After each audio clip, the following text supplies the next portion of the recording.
to peel for ADC. We've got Zinzao to peel for ADC. We've got Victor to peel for ADC. Oh wait, and if that's not enough, oh yeah, there's a Thresh with an exhaust that can peel for the ADC. So, sentiment of everything that I just said, the TLDR is you don't get to touch Nata at all. Now, if Carlsen can get ahead on that Gwen, if Taxa can output enough early game pressure to the point where Astralis can shoot up ahead in the early game and start getting advantages for themselves, I can see a world where X7 is not at their item break point yet. They can't take fights, yet they fall behind. Now, this is a pretty big task to us because once Carlsen was ganked in the previous game that we saw from Astralis, he fell extremely behind and then he couldn't be relevant anymore for the entirety of that game. He's playing the Gwen right now, which is an extremely scaling into the late game champion, not running the Ignite, so not looking to take the trades, not looking to snowball the top lane. Sure. So again, my eyes are going to fall on Taxa. I would love to follow Taxa around and see what his idea of an early game is when he's playing the Volibear, which is very similar-ish to a Jarvan and Ganxlong in the early game. And I've also got to disappoint you, Trouble. It's not Predator Volibear. I know you were hoping for it. Man. It is the press the attack option, but a little bit more like burst damage, I suppose. It's more brawly. Yes. It's more brawly. And just it. because we said that both of these teams kind of want to go late game, they want to team fight. You know, you want to have your Gwen and your Ryze being scaled into the late game. So do X7. So having the press the attack is a little bit more of a late game-ish room than Predator, where you just want to be ganking people in the early game. Sure, and of course, when you've got a Gwen and a Ryze who are going to be scaling up and being side lane threats, you've got a pretty strong 1-3-1 option. You add in the likes of a Jhin, Nautilus, and Volibear who can facilitate a dive or hold that mid lane as you need. And you can sort of see how Astralis might want to play that out if they are playing for a little bit later on into the game. But as it stands, perhaps unsurprisingly, Jaeger here with the shove in the top side due to the nature of a range versus melee matchup. Both junglers pathing towards the bot side of the map. Though I will note that Taxa knows that Haru's about to go into his rev buff because of the early level 1 ward Astralis placed onto that This is one of these Death Note situations that I knew you knew that you would know that I would know that you knew that I'd know. And Taxa is actually camping at the red buff. Good ward, but there's a Sky Spinner coming through and Haru has to flash out. And that is the pressure of the press the attack, right? 1, 2, 3, chomp. Is really strong onto that Volibear in the early game. Predator, yes, gives you a lot of ganking ability, but...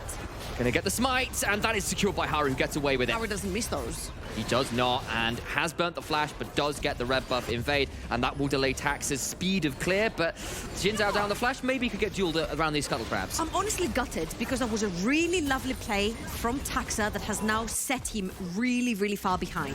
The entire jungle cleared by Haru, yet Taxa has to return back to his bot side jungle, clear blue and clear wolves. I would have liked to see Cress a little bit more active on the map. He had priority in the mid lane, instantly going to Fog of War, instantly enter the jungle, make it a 4 versus 3 in favor of Astralis. Again, these are a few of the details that we always have problems with when it comes to Astralis and to their late game. They're just not willing enough to take the extra steps towards aggression. Yeah, and it is that issue. Great idea, great plan, slightly suspect execution, unfortunately, and that one doesn't play out. Of course, did get the Scuttle Crab on the retreat, so not going to suffer too much, just more of a pacing thing, really. The fact it does delay some of those spawn timers for you on that side of the jungle. Haru is going to head straight up to try and get that top side Scuttle Crab, and then is in a pretty good spot to start clearing right back again. Yeah, and I think, honestly, this is quite a bit problematic because Haru right here is like, cool, I don't have to clear my jungle yet, nothing is up, I can look for opportunities, I can actually invade the Volibear, find him in his jungle, Kennen has priority up the top lane, can enter the jungle if I want to fight together with him, and you see that he's looking consistently for the Volibear, puts down the control ward. Now he will know when the red buff will come up again, when Tax is going to be on his top side of the map, so all of this aggression has resulted to Haru being ahead, Haru taking control of the map, and invading and playing as he pleases. I'm not sure if he actually took the birds there, because Cress moved into the jungle to push him out. I didn't look at... He didn't. Got a couple of the small ones, couldn't secure the full big raptor, so nice covering there from Cress to prevent too much of the invade. The wind becoming lightning did, of course, give Haru away on the invade, and nice response there from Crest to shield his jungler from unwanted invades. And that's what we want. We want Crest to be a little bit more active when it comes to shoving in that mid wave and honestly bleeding your pressure through the map together with your jungler. Again, Taxa is playing on a very play-making champion right now. We have seen him really thrive on champions like the Lee Sin, which are his bread and butter. But now Volibear can pretty much output the same early game pressure. He's pretty good at fighting. He's really good into the Xin Zhao as well. I mean, we saw what the Volibear did to Xin Zhao. Yep. Level 3 versus level 3. So you do have the upper hand, and also Crest has the perma push in the mid lane, which means that if Taxa wants to take yet another invade, you've got the back of your Rise. This time Crest level 6, he's gonna back, grab his boots, which means he's gonna be much faster on the map to potentially see that Realm Warp go to a side lane. Well, Taxa now roaming down towards the spot lane, but of course due to the Scryers, Bloom will note that there was a ward in the river there, clears that one out, and not too much more to be found. And I'm probably gonna have to give up my play-by-play card for this because I've been paying more attention to that mini-map, as you were saying, because, you know, Crest got the perma shift. I've seen him drop out of lane, wander down river, see if there's anything to be found 2 or 3 times now. And that's what I like to see, is like, even if it's not turned into anything, the fact there was a bit of proactivity is what I love to see. I really love what Haru is doing right here, shadowing his bot lane. They need to shove it in this wave real quickly because they know Taxa is roaming around, and they know Crest has the Realm Warp ready. Oh, that's a flash out from Kasing. Glacial versus Aftershock, and Free dragon. Yeah, could be that free dragon as a result of that. Really good stuff from Astralis. This is what we want to see. We want to see the extra aggression. Haru had to shadow the bot lane because the bot lane had to shove in the wave so they can take the first back. What did that result to? Taxer still around. Crest had shoved in the mid lane. Numbers advantage to Astralis, which means the second Kasing oversteps, Wendell with one hook can cause problems in that lane. And you see that even though Tempt has to put that Chaos Storm. That Chaos Storm down, it doesn't really help with pushing the lane because it sticks onto the champion more. Yeah, and actually as well, like, Nata is down a little bit in this lane, which I wasn't expecting for Thresh if I think that might have been as a result of going to save Haru on that red buff invade and cost him a little bit in the lane. And Astralis have managed, as you were saying, a pretty convincing early game here, shoving the mid, controlling the bot, get a hold of this dragon. But we've seen this before from Astralis. Yeah, that's why I took a big second. I'm like, okay, Astralis really good in the early game, expected. They have the Jhin lane, they have the Rise lane, they have hard shoving lanes, they've got the Volibear in the early game, they've got some pretty good fundamental champions to take over the lanes in the early stages. Now, can they convert this into a Rift Herald? Can they convert this into a pick? Flash Rune Prison into the Stormbringer. First blood to Crest. I guess the answer would be yes to that. That was really, really well played. Again, pushing lanes, and Taxa uses them to perfection. They knew that Tempt doesn't have teleport available, and they take his flash, which means that he's going to lose a bunch of minions, which, yes, Haru is going to soak, but it's not going to be that Victor taking the CS. It's not going to be the Victor that takes the experience, and it's not going to be the Victor taking the gold. It is instead going to be Astralis taking the kill. They're going to be chased away from that, though. Flash slicing Maelstrom gets 2, forces Tax to flash out in turn. Now Jaeger, lightning rushing away. That is the needlework coming up, and look at how much damage Haru is doing. It's a 1v3 and just does not give a damn. Jaeger gets the stun there. Audacious charge rather from Haru. Not a wind becomes lightning to continue chasing on to Carlson. That's the wind becoming lightning, and it does strike twice. Now Taxa caught in a 1v2. Actually, as Wendell comes up to help alongside it, Tempt runs away from that thunderous charge, and they're going to continue chasing down the Volibear. One final Shuriken secures it, and X7 just walk in and beat them down with their own mechanics. It was so slow again from the side of Astralis. You just kick the Victor out of the game. You send him back into the fountain. You need to gather your entire team at that Rift Herald and take it down. We saw that when Taxa and Crest went back, they went straight for the boots. They want to roam the map, they want to find opportunities, but look at the other side for Haru. Griesbeck has been left alone also in the bot lane. He died too! So Astralis, get the kill mid, go to try and take Herald. X7, stick around, get plate spot, and get the Herald and kills topside. Get plates, they get even CS onto their affiliates, which was falling behind. But the most important thing, again, I want to highlight the items right here, because Haru went for the straight up aggression. He's going towards his gold drinker, and he wants to complete the item as soon as possible. On the other side, you have Taxa, who, yes, it's pretty good at doing, having trades in the early stages of the game, but went for the cooldown boots together with Press, which means that you're missing a lot on the damage department. So when Haru goes in, the ultimate can withstand so much damage, and you saw the difference right there. On one side, you've got plenty of boots. On the other side, you've got plenty of damage. Guess who wins? Damage, boots, it's damage. And out of nowhere, from an early game that seemed pretty Astralis favoured after a great play in the mid lane, they are now but down. That's the curse of Astralis, isn't it? Down 3,000 gold out of nowhere. That is the curse of Astralis. They have the early game, and they're just unwilling to pull the trigger in a lot of these plays. Crispec should in no way, shape, or form be staying alone at the bot side of the map. Should be following the team, should be mid lane, while the rest of the team is doing Rift Herald. And again, their macro, their decision-making, and their rotations have been quite lacking. Now, the question is, can they bring it back on those close encounters?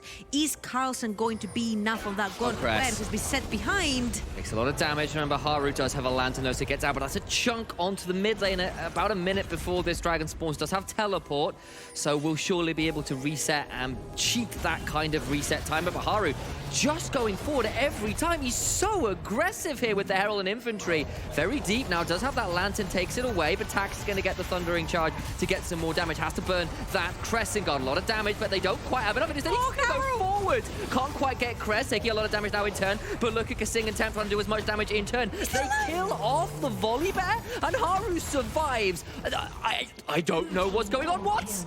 Again, Haru is using the fact that he's so strong right now. He's got so much item advantage in his inventory that he's playing in the front of the faces of Astralis. He's putting down his foot, and he's like, enough is enough. Enters the jungle, he knows he's stronger, he takes the advantage. Rift Girl's gonna be popping in the bot lane. Nata has cast on every single turret plating on the bot lane tower. He's cast in on killing Crispberg. He's cast in on first tower. He's cast in on tower platings. And again, Haru, really lovely aggression into the jungle of Astralis. He knows he's stronger.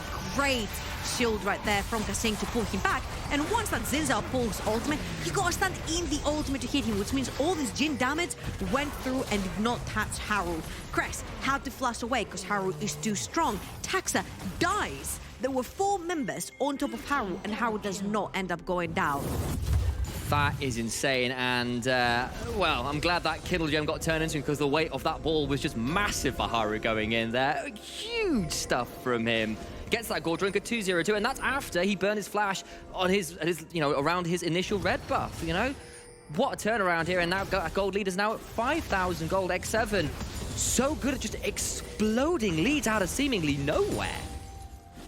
Haru has expressed his will to go to EU Masters. I'm pretty sure he would be really happy to make it all the way to the finals and try to win it as well. And honestly, when he puts up performances like this, he better do.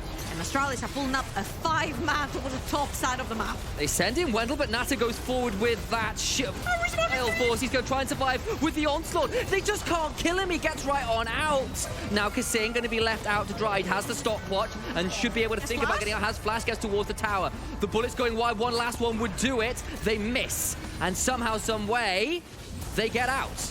5 people top side of the map. 5 people top side of the map, and no one from X7 dies. Jaeger gets to free farm bottom of the map, 50 CS ahead of Carlson's Gwen. That Gwen is gonna come online when the game is offline. They're about to have their PCs turned off at this point. There'll be a massive, lightning striking the router courtesy of Jaeger, who is continuing to build out advantages, and that's part of where this goal is going from. Yes, these plays are going well, but look at what's going on the side lanes. So we always sit here and we look at our notes and we're like, cool. Who's going to be more aggressive in the early game? Damn, you've got a volley bear, you've got a Rise that can roam around the Nautilus, map. You've got a Nautilus, really good setup on your side lanes. And we were like, is X7 going to be able to withstand this early game? Is X7 going to be able to survive the pressure coming in from Astralis 40 minutes into the game? 6,000 gold lead for the side of X7. 6,000 gold lead on a team that's scaling madly into the late game, that has insane team fight potential and peeling potential. I'm trying to save hard. and salvage things for Astralis. But unless they manage to pick someone off on a side lane with Cress's ult potentially, it's just really hard to be turned around, man, because Carlsen has been kept in a lane over and over again. Jaeger's about to have an item and a half, and Carlsen doesn't even have his first mythic item completed. You need to try and stall if you can. The first step has got to be stabilizing. You want to get this Gwen, this Rise to a couple items, and then maybe they can start 1-3-1-ing, pressuring the likes of this. He can't even go towards his wave. Kennen. He's underneath his tower. And you're beginning to wonder why we're seeing a bit of Kennen into Gwen. If the Gwen leaves lane, gets this far behind, it gets real challenging real quick. Poke is obnoxious. Herald number 2 will spawn, and Cress is actually going to turn up here with his fellow solo lane, try and chase away this Kennen. I love that. I love that. We need some side lane pressure, but this was not set up properly. This was not set up properly. The Nautilus is now leaving the base. Top lane is being pushed, and it's not been answered at all. X7 do not care about Jaeger too much, because he can handle his own. That's just so much damage. The Ignite's going to come through. That's just a lot of damage. They're still just about immune. He goes too far. Thought he had the 100 to 0 and didn't quite. Yeah, but look on the other side of the map.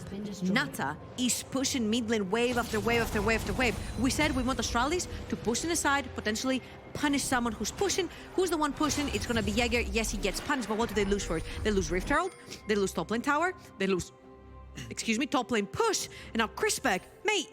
Oh no. Mate, you're way too far out. He's got flash, he's got feel, and they won't jump him. They don't feel quite comfortable enough to do that. Instead, though, they will secure this mid lane turret. There's no way this survives. There it goes. And in fact, may even look to set up for a second charge. Remember, a lot of those ultimates. They can't stop them. Gone down, like 2 members of Astralis in the jungle. They have the flank, yeah, but they don't have the manpower right now. It's now that Carlsen comes out of the base, and it is very irrelevant. So what did they lose? They lost a cannon. Yep. They lost the life of a cannon, and they lost his shutdown. Fair enough. What did they earn? Herald, top lane tier 1, mid lane tier 1, mid lane tier 2. This is absolutely massive from the side of X7. Cress does not have a safe lane to push. He needs to be on a side lane where he actually has a tier 1 tower remaining.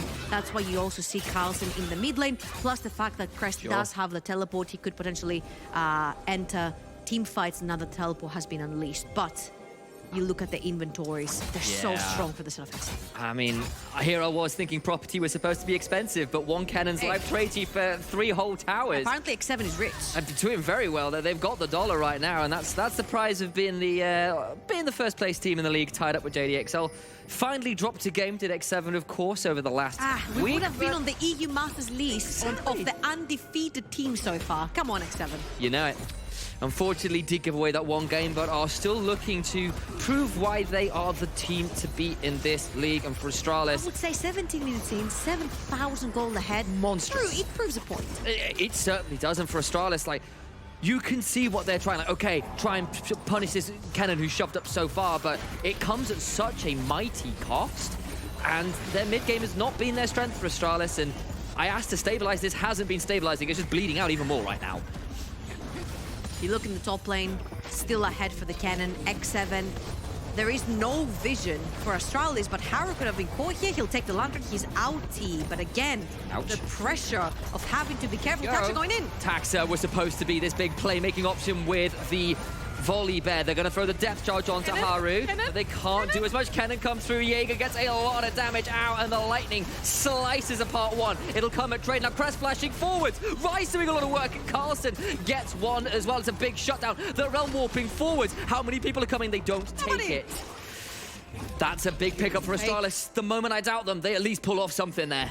Okay, that was a good step toward the right direction for Astralis, and we've seen over and over and over and over and over again how dangerous that tier 2 up in the top lane is. Haru overextends, he loses more than 50% of his HP. He has to pop his ultimate defensively while running away. Tempt is not able to put any damage down. Nata has to run away because he's actually zoned out of the fight. And yes, Jaeger goes in, he kills the support. Then what? Doesn't get to touch anyone else. Carlsen, puts the immunity down, doesn't get touched. And X7 have to run for the hills. All in all, it was a really great fight picked right there for Astralis. Is it too little, too late? I still think so. I still think it's a little, too late. They should have been picking up these fights, should have been picking up these opportunities way earlier into the game. But again, It's a step towards the right direction. They managed to grab some shutdowns there as well. Yes, but I've got to call it out. This is not the first time we've seen X7 make these greedy plays when super far ahead in mid lane. It's that top lane. This is how Eminem lost their game versus X7. Exactly. Trying to pull that dive. It's a dangerous tower, man. Stay away from it. It really is. And, you know, it's some of these side lane outplay attempts from X7 have cost them. That tier 2 tower is like Aaron Yeager. It's like... Okay, come on, right. I see the tangent. I don't want to justify this one for me, Trouble. I'm not going to spoil anything, but it's like the tower is there, and it's like, dive. People who watch Attack on Titan will get that reference. They'll get that reference, that's fair. All right, well, Shingeki no Kyojin, there we go. I think I remember how to pronounce that properly. Did live in Japan for a couple of years. You're trying to out-weeb me? I lived in Japan for 2 years. Fine, I have got that over you on that front, in fairness. It's fine. I'll let you out-weeb me. Like this one's, in fairness, I don't know a lot about that show, so you definitely out-weeb me on that one. Anyway, back to League of Legends, perhaps, briefly. Let's do Just a bit. Let's do that briefly. X7 just picked up a second dragon for themselves. Still a ways off Seoul, of course. It is a mountain rift. And they are continuing just to try and get as much lane pressure as possible. My question then becomes, can Astralis continue to get these important picks onto overextended X7 members? And a part of that is making sure they keep this vision up in their jungle. So, again, I think it's going to have to be a... Okay, that's a lot of damage down onto this Nautilus. You thought they were going to pick us, and Chrisberg in a lot of trouble, had to Gale Force away, and it's a dead Nautilus. The reason why it worked for Astralis prior was because there were 5 members. Nata has overextended. Is there any Lantern? No, there's not. Nope. Again, X7 with their overextensions. They might have Temp get in trouble here as well. Haru's also in a bind, does have the Crescent Guard. Jaeger throwing out a little bit of damage, he's on about 20% HP. And Astralis can start thinking about running people down, but the turnaround damage! Youch! As Gwen gets taken apart. Yeah, Jaeger a little bit too eager. Carlson, sorry, a little bit too eager there to try and chase. He had the ultimate charges, which meant he could heal whilst doing damage as well. But it's not enough, especially when you get hooked, because you're permanently CC'd right there. Astralis have managed to sort of close the gap. 5,000 diff there.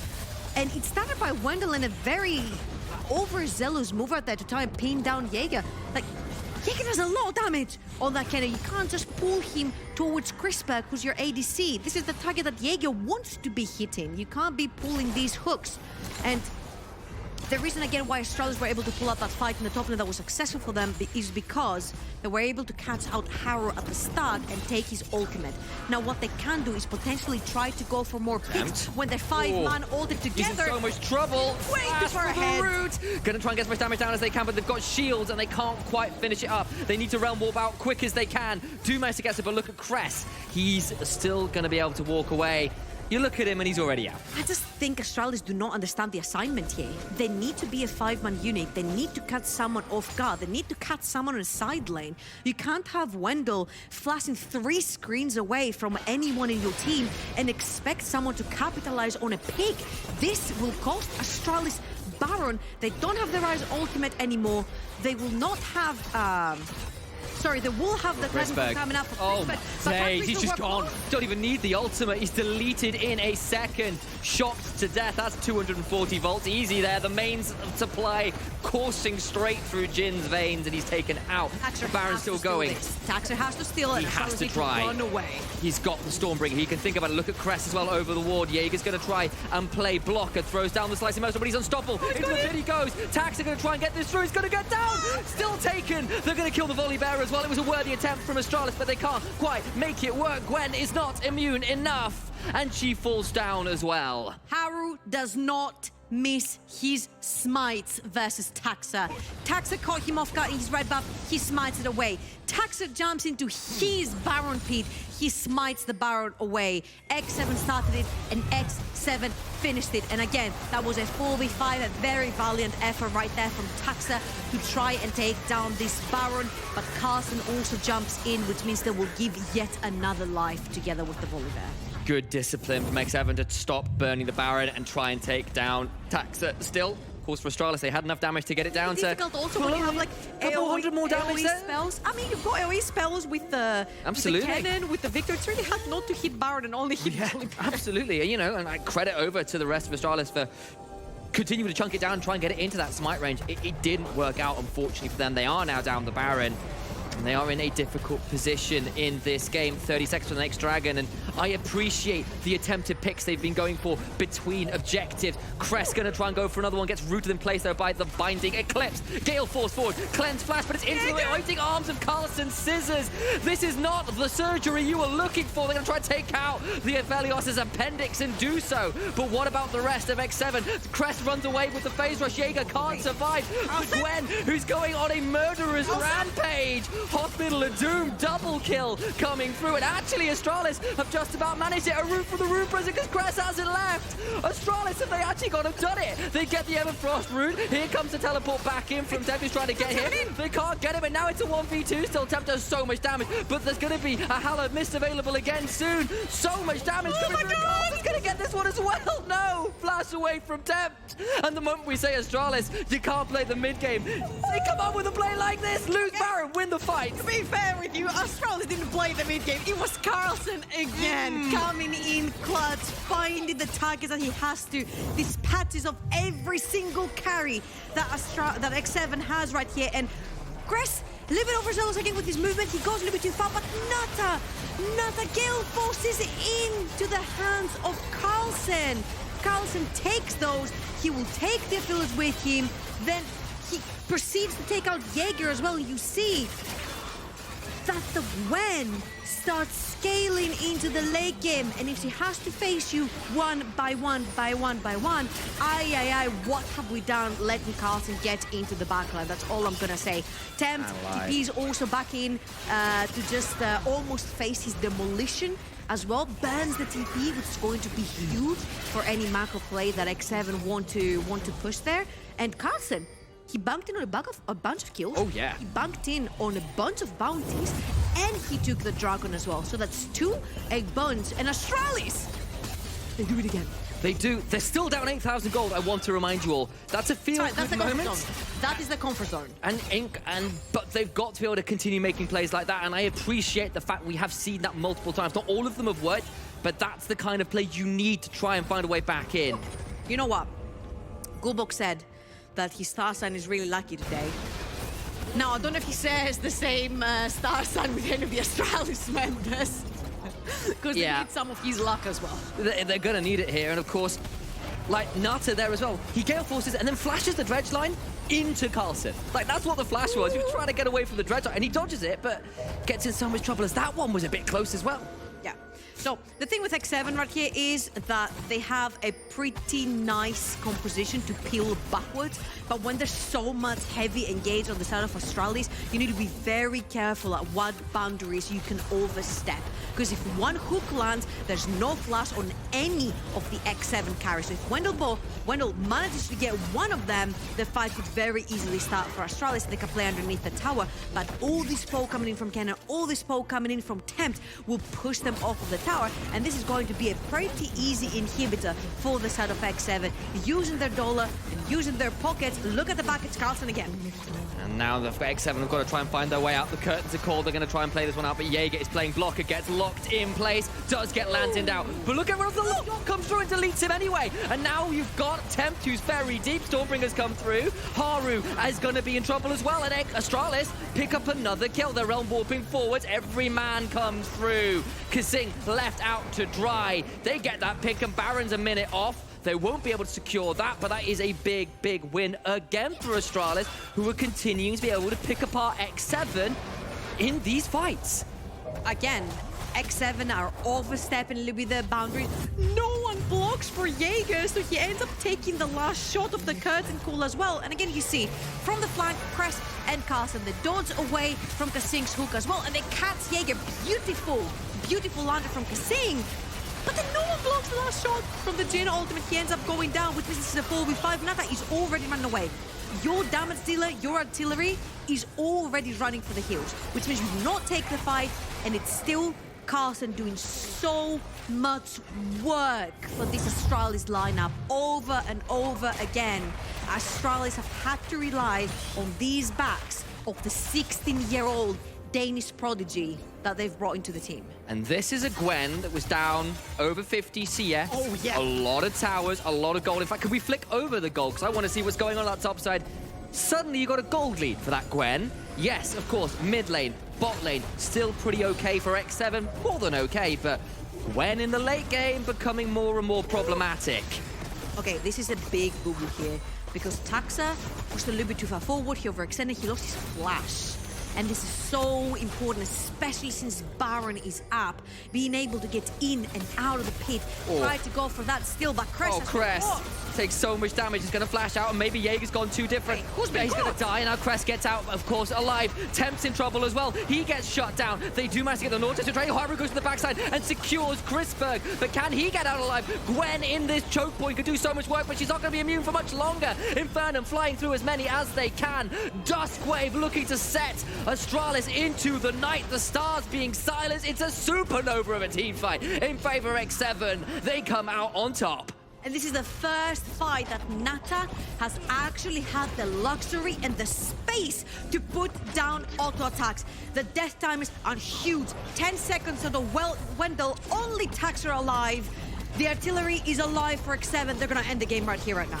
It was a massive early game gold lead for X7. They managed to keep it high, but Astralis have made them fight tooth and nail. They have played a valiant attempt at defending this game, but valiance does not lead to victory in this one. X7 will move to 8-1. Wow.